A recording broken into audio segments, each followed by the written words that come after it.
दोनों बहुओं से खुश होकर अम्मा जी ने अपने जेवर दोनों को दे दिए। आशा और उषा ने कहा भी, आप पहनिए अम्मा जी, हमारे पास तो पहले ही बहुत गहने हैं। तो अम्मा जी मुस्कुराते हुए बोली, अरे बिटिया, अब तो मैं बूढ़ी हो गई हूँ, अब गहने मेरे किस काम के, अब तो ये मुझे चुभते हैं। तुम दोनों नई नवेली दुल्हनें हो, तुम पहनो, तुम पर ज़्यादा अच्छे लगेंगे। दोनों बहुएं उन्हें खुश करने का कोई मौका नहीं छोड़ती थी। अम्मा को भी यकीन हो गया था कि अब उनका बुढ़ापा अच्छे से कटेगा। दिन क्या हुआ अम्मा जी, आपने ये चादर क्यों हटा दी? आज सुबह ही तो मैंने धुली हुई चादर बिछाई थी, उषा ने पूछा। तभी पर्वतिया एक बाल्टी पानी और झाड़ू लेकर आई और कमरे को धोकर चली गई। अरे बहू, एक दूसरी चादर लाकर बिछा दे, फिर बताती हूँ, अम्मा जी ने कहा। उषा ने दूसरी चादर बिछा दी। अब तो बताइए अम्मा, उषा ने पूछा। ननकू का बेटा मेरे कमरे में घुस आया था और उसकी गेंद मेरे पलंग पर आ गिरी, इसलिए कमरे की सफाई करवाई और इसे शुद्ध करवाया। तुम लोगों से 1000 बार कहा है कि काम करने वाले के बच्चों को घर के आसपास मत खेलने दो, ऊपर से ये अछूत हैं, अम्मा जी ने घृणा से कहा। कुछ महीने बाद अम्मा जी को एक भयानक बीमारी ने जकड़ लिया। पूरे बदन में घाव हो गए। आशा ने महेश से साफ कह दिया, मैं अम्मा के कमरे में नहीं जाऊंगी। कल से पर्वतिया ही उनका सारा काम करेगी। 1-2 दिन सफाई करने के बाद पर्वतिया ने भी मना कर दिया, मैं नहीं जाऊंगी अम्मा के कमरे में, मुझे घिन आती है। 2 दिन हो गए थे अम्मा के कमरे की सफाई किए हुए, कोई तैयार नहीं हो रहा था उनकी सेवा करने के लिए। अम्मा, आशा बहू, उषा बहू पुकारते रहती, लेकिन कोई ना कोई बहाना बनाकर दोनों उन्हें टाल देती। एक दिन उषा ने आशा से कहा, दीदी, अब मुझसे अम्मा जी का कमरा साफ नहीं किया जाता, बहुत बदबू आती है। हाँ छोटी, तू सही कहती है, मैं सोच रही थी कि क्यों ना ये बात रधिया से कह दी जाए, वो बूढ़ों की सेवा करने के लिए लालायत रहती है।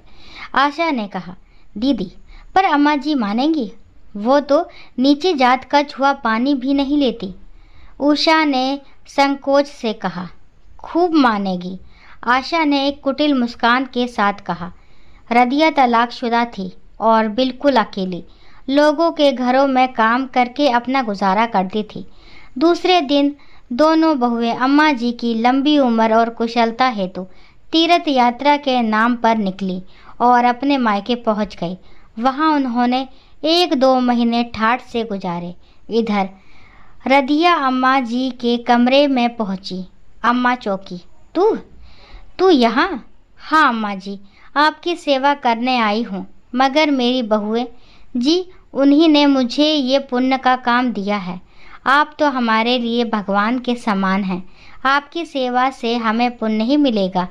रधिया ने अम्मा जी के कमरे में जाकर मल मूत्र की सफाई की, पूरे कमरे को चमका दिया, उनके घावों की मरहम पट्टी की। जो कमरा बदबूदार था वह अब फिनाइल की खुशबू से भर गया था। आज अम्मा जी को सारे रिश्तों की असलियत पता चल गई थी।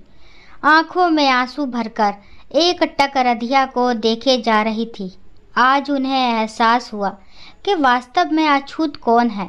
अम्मा ने रधिया को ढेरों आशीर्वाद दिए। धीरे धीरे अम्मा जी की तबीयत में सुधार आने लगा।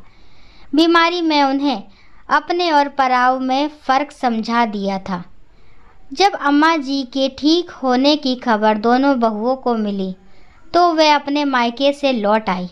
आते ही बोली, भगवान ने हमारी प्रार्थना सुन ली, देखिए आप बिल्कुल ठीक हो गई।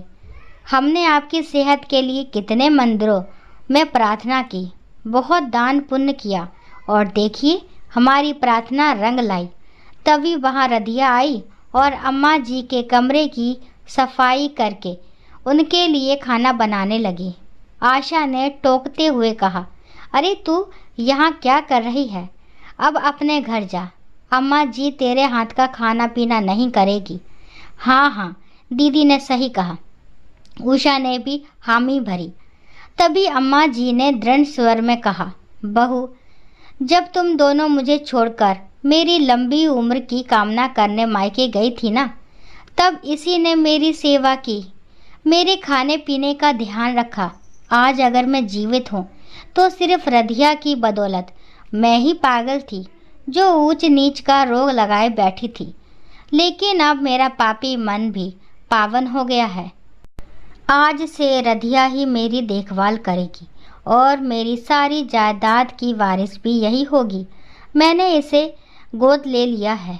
आशा और उषा बहू, तुम दोनों कह रही थी ना कि तुम्हारे पास गहने हैं, तो मैंने जो गहने तुम्हें दिए थे वे तुम रधिया बेटी को दे दो।